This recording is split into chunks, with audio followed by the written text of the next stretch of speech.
I know that I have made this tape a few times before, but some of it I think I'm still trying to get through my own head. A person who grew up the way I did wants to have faith in something. And it's hard to accept when you put your faith in the wrong place. History is not always kind to human memory. So, in asking ourselves what just happened, it seems to me we also are preparing ourselves for the future when people who didn't live through the same things and are much younger look to us and say, what happened back then?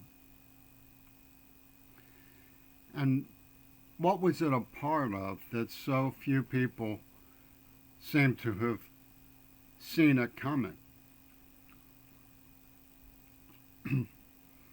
You remember, as I do, it was recently enough,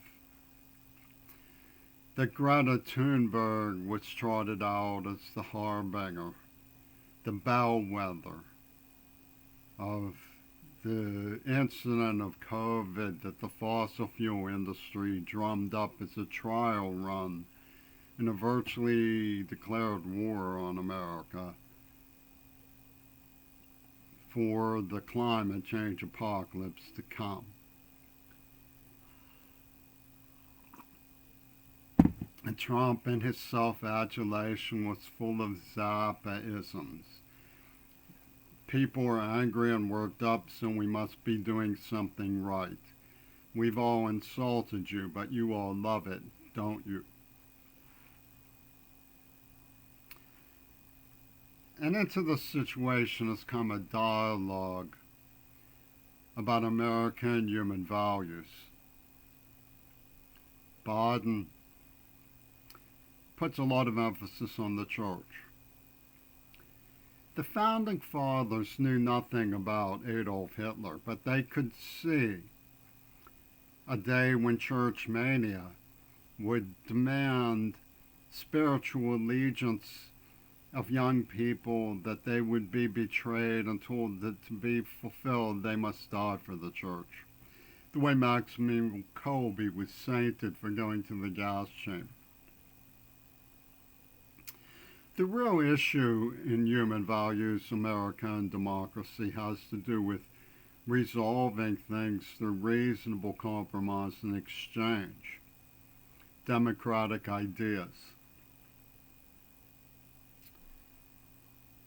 But there's a contrary element to the way that we are operating these days, which incorporates the scorn for democracy and intelligence, negotiations, compromise, fair exchange, checks and balances.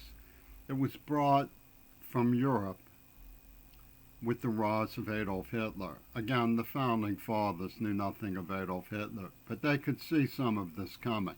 That is why they separated church and state. Adolf Hitler came with a firing brand. He came with a sword to scoff at Knights of the Inkwell. Who does he mean? The Christian philosopher Erasmus?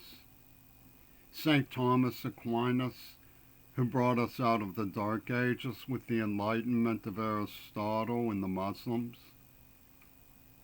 Who are these Knights of the Inkwell? Well, to understand that, you have to understand Paul McCartney's Ram mentality and how it works in this operation. How Ram works in this operation is simple enough. McCartney schemes to say that a blindside attack by armed men on a child who weighed 98 pounds was a duel.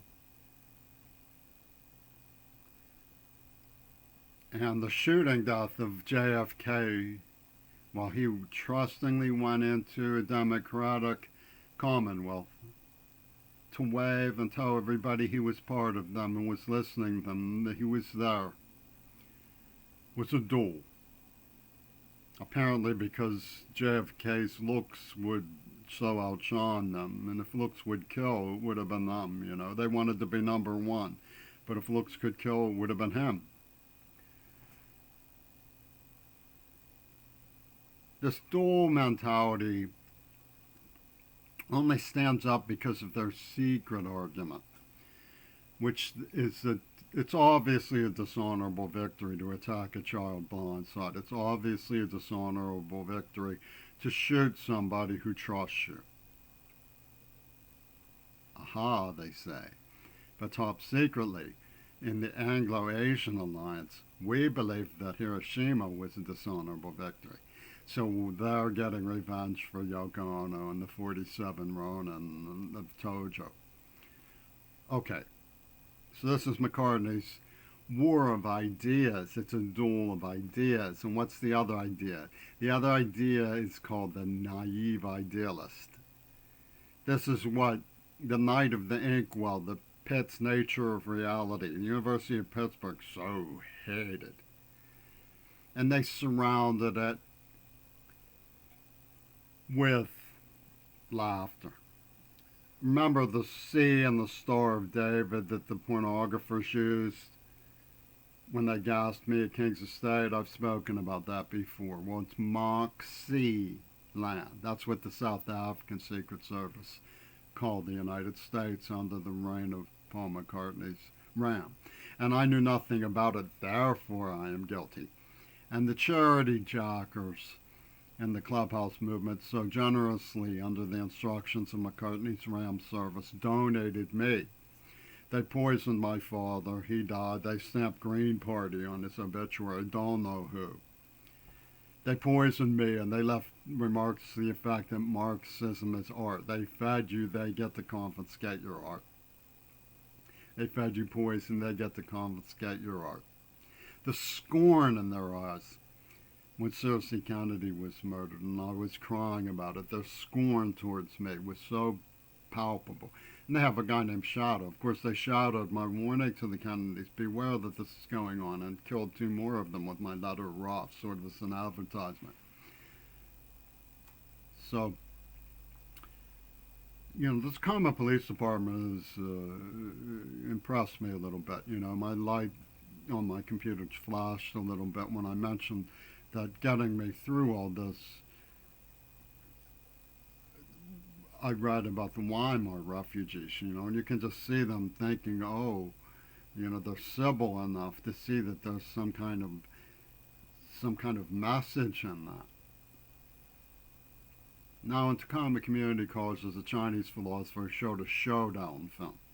You know, the ancient Greek who wanted revenge, and the guy who didn't want to fight him, and his girlfriend in horror crying as he's forced to fight him, and he dies. And they're like, we raped your loved one. We killed the woman you love most. And Hitler laughs at the Knights of the Inkwell. He had David Bowie's wit. Ingrid Bergman played in a movie called Gaslight. She was the star of Nazi German cinema, and yet she came to the West, sort of like John Rawls' closest continuer of The Walrus, you know, where she's now a limelight star of America. She was a fabled Nazi German actress. And they've turned the tables because she's the protagonist in Gaslight. And they use all sorts of gaslighting, which means crazy making. And you get this impression that the Ivy League around George Bush, Henry Ford types who were inclusive of the black men, even though Hitler loved them. The George Bush, John Rawls, Henry Ford types asking, can it happen here? Wow, like a challenge. Let's make it happen here. So, knowledge is cumulative in a case like this. You have Roger Waters, a friend of Donald Trump, who took very careful, poignant LSD to enhance his musical charms, and then flooded the market to the lemmings of America with poison, terrible LSD, and told them, oh, you will be a shaman of things. Knowledge is cumulative. They said we beat his brains in because he was a sissy and he wanted to be like us, so we made him take the drugs. Standard pushers, it's a provincial norm. Well, knowledge is cumulative in the sense that when you think about the lemmings rush of Roger Waters and Warhol and Trump, and the suicide urge that they inflicted, well, the good guys, the ones who aren't sissies, will escape the COVID thing. They cared no more about AIDS either. They did the same thing. Just spread it, man. It's nobody's fault. And then they charity jack, their naive idealists who they tainted with a little bit of the Lenin sugar of celebrity for Warhol to sell. That's a curiosity, very cynical. Comes with Last Temptation. This is Penis Gabriel at his most maniacal. Lemmings and Last Temptation, Anything you do to try to live a normal life will be punished with the most horrible venoms. And this is, what they are allowing in the University of Pittsburgh, University of Washington. But dignity is an important trophy in the war for position. And they can't just get away with it. They have to be able to explain it, dress it up as a righteous reckoning, because the university is sending them paychecks. So the Chinese philosopher in his war room overlooks that the Dark Ages was ended because of Thomas Aquinas. So Ram and Adolf Hitler's Knights of the Inkwell come from the Dark Ages of men. And they don't want that changed. They don't want the slightest enlightenment. And how do we know that, and how do we prove that? Well, how do we prove that dignity is an important trophy in the war for position? Look at South Africa. They thought about poisoning Mandela in the brain. And then, wiring him up to a beautiful girl and watching him, and then cutting it off and watching him freak out and putting him on, Sexcom, with erectile dysfunction for therapy, and they don't like watching that as much. They complain a little more. They didn't have as many complaints watching me with their perky boob girl who was uploaded into the limousine to blow away the pre-existing brain damage that they had impacted and knew I didn't know about, and so on. I mean, Black Lives Matter are the types who would scorn Judge Harlan as the white, he was the last of the tobacco-spitting judges, but he took a stand against Plessy versus Ferguson. They okay, the tobacco-spitting judges, the white, that's the mentality at work. But they said, instead of poisoning Mandela in the brain, we will get him to go along with poisoning the white in the brain. Moxie-land. They're very brilliant in that way. It was an important trophy in the war position to put the indignity on the other. So, how did they do it with me? Meng Na Wen created a whisper wolf pack at the city of Pittsburgh. And I made the mistake of believing that King Crimson would reciprocate loyalty.